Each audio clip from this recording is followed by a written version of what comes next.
Such an interesting line. It caught me as I was looking at the scripture passage.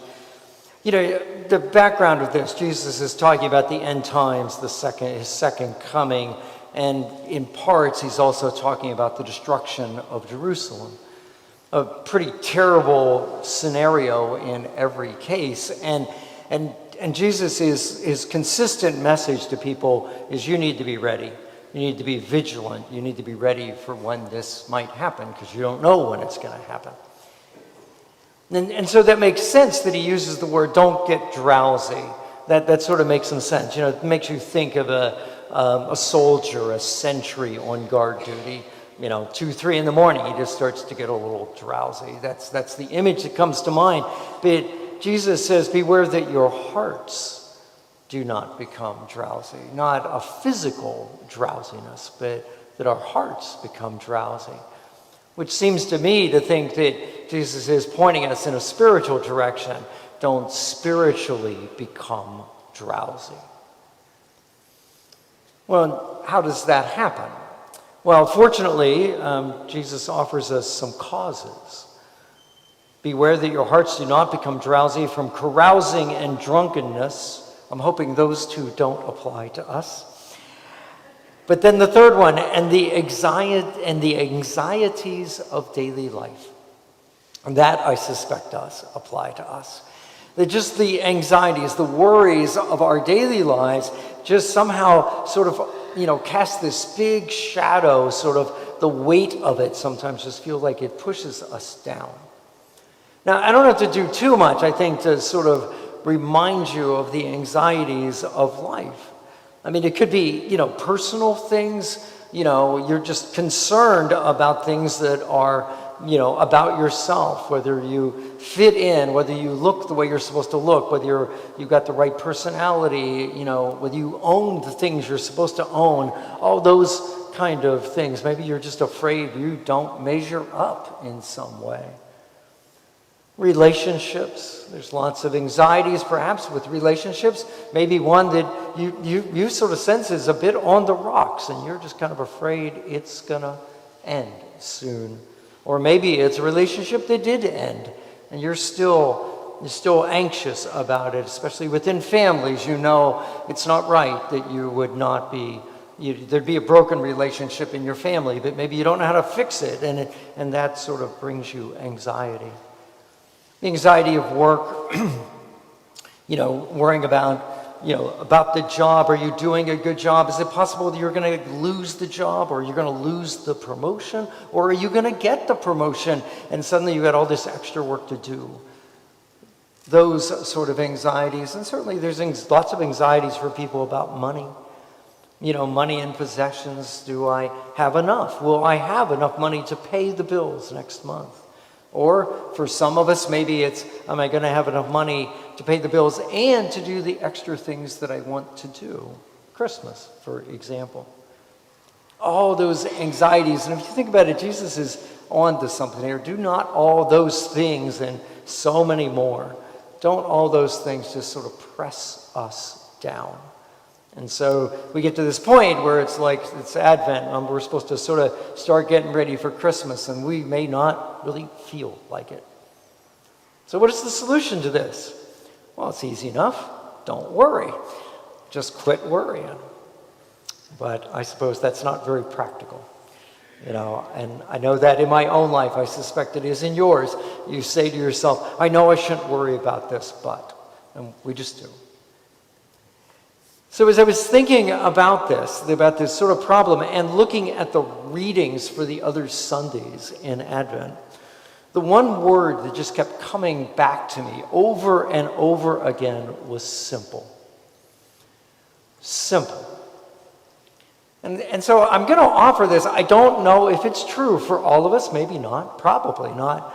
But I just wonder if there is something to be said for the idea that if we were to simplify our lives a little bit in some one or more areas, we might lessen the anxiety, the worries of the day in our lives. Just take faith, for example. Some of us, we make faith way too complicated. We are afraid we're not doing it right, we're not doing it all the right way. We have a desire, we want to know all of it. We want to know every last little detail. We get to the second coming and we want someone to lay it out for us. Well, this is going to happen, and this, and this, and this, and this, and this. And we get all caught up in all those details. Others, when it comes to Eucharist, what they really want is they want someone like, okay, so can you explain to me exactly how it is bread and wine turned into the body and blood of Christ? And of course, I can't tell you that. I don't know, because I'm a little more comfortable with mystery than most people. I know it happens. I believe absolutely that it happens, but I'm not going to be able to give you a chemistry explanation for that. And so some people, they're trying to make faith more complicated, and you just wonder, Jesus told us you should have a childlike faith, not a childish faith. Jesus doesn't want you to go through life with the faith they gave you in second grade. We're supposed to grow in our faith, but the idea that some things, some mysteries in our faith, we would just be willing to, okay, I don't really understand that, but that's all right. We'll just take that. Or in your relationships. Is it possible just maybe to think of all your relationships, whether they're very close or less close, close friends, farther away friends, relatives, whatever it is, and just say, I think I'm just going to love my neighbor. That's what I'm going to do. I'm just going to love my neighbor. I'll figure out how to do that in different situations, but maybe we make our relationships too complicated. Some of you would know the answer to this. I didn't take the time to look it up. I know that years ago on Facebook, you could, in your profile, you could say that you were in a relationship, and then you were allowed to, if you wanted to, I think, tell what kind of relationship that was. Boyfriend, girlfriend, husband, wife, whatever. And one of the options was complicated. And I just thought that was always hilarious to me, and I just wonder if we use words like that when we're just trying to get around what we don't really want to face. Maybe a relationship that we say, oh, it's kind of complicated. Maybe we just haven't yet wanted to be honest about what that relationship is. And maybe if we were honest, then it wouldn't be complicated, it'd be simple.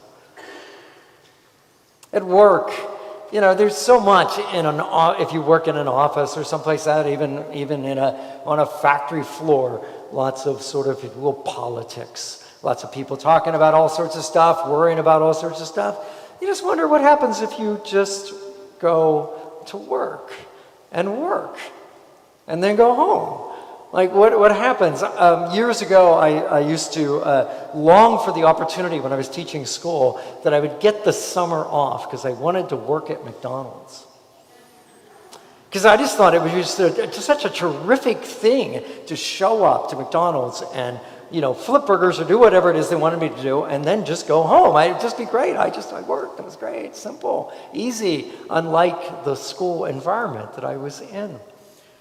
And so you just wonder if maybe we make things too complicated. And certainly schedules. We live in a society where it's almost a medal that you get if you can say, I'm busy. I'm busy. See my medal? I'm busy. And do we have to be busy? I mean, is not some of this just a question of priorities? Now, I say that knowing full well that I'm giving you a bulletin today. It's got a big, long schedule of all sorts of stuff for Advent, but that's okay. I'm just trying to offer you something. We're just trying here in the parish, here's a whole bunch of stuff. Don't really expect anybody to show up to all of it. I'm expecting that maybe you'll look at it and say, that would help my Advent preparation, my Advent journey. I'll do that. Maybe it's a question of you have to take something out of your schedule. Maybe to decide I'm going to do a few things well as opposed to a whole lot of things not so well.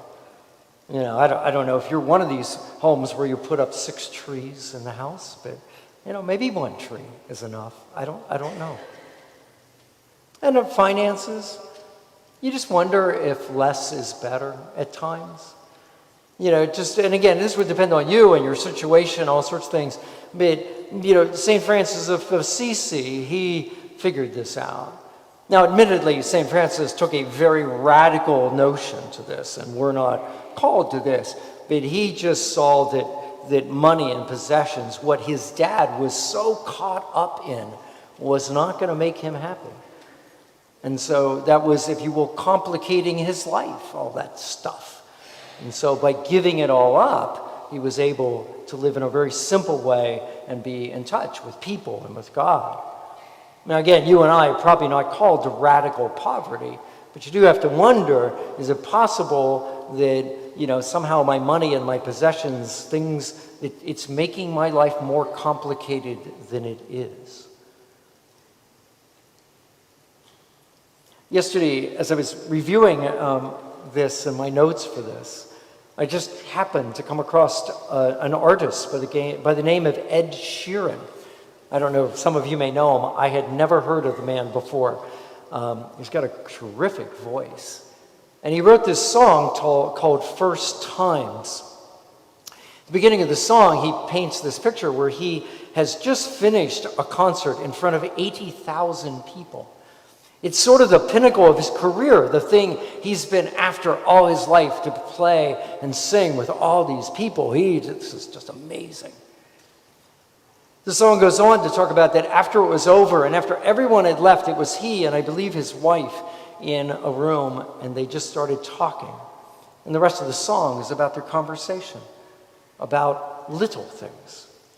The song's entitled First Times, and he writes, "But I remember the first kiss, the first night, the song that made you cry, the first look in your eyes when I said I love you, the first dance in the moonlight in your parents' garden. The greatest thing," he wrote, "that I have achieved was 4 little words said down on one knee. You said, 'Darling, are you joking?' And I just said, 'Please?'" His chorus goes, "Isn't it funny how the simplest things in life can make a man, little moments that pass us by?" I think he captured something in that. These small moments, these simple moments. A man who can look at a proposal to his wife and say, "That is the greatest thing that I did." What a terrific thing to be able to say, as opposed to thinking about maybe the sort of stuff our society would tell us we're supposed to honor and think is the biggest. So my task this morning was to get you started in your thinking, and just to invite you to consider this idea of simple. What's it look like in your life as I consider what it looks like in my life? What's it look like maybe to make things just a little simpler? In some area of our life, maybe a couple. And so in that way, draw closer to God. Because remind yourself, this is Advent. We're on our way. We're on our way to Christmas. And so, in a few weeks, we'll have a manger scene up here. And if you think about it, that manger scene is really simple. Just a mom and a dad and a little baby. That's pretty much about as simple as you can get. But look at where that leads us.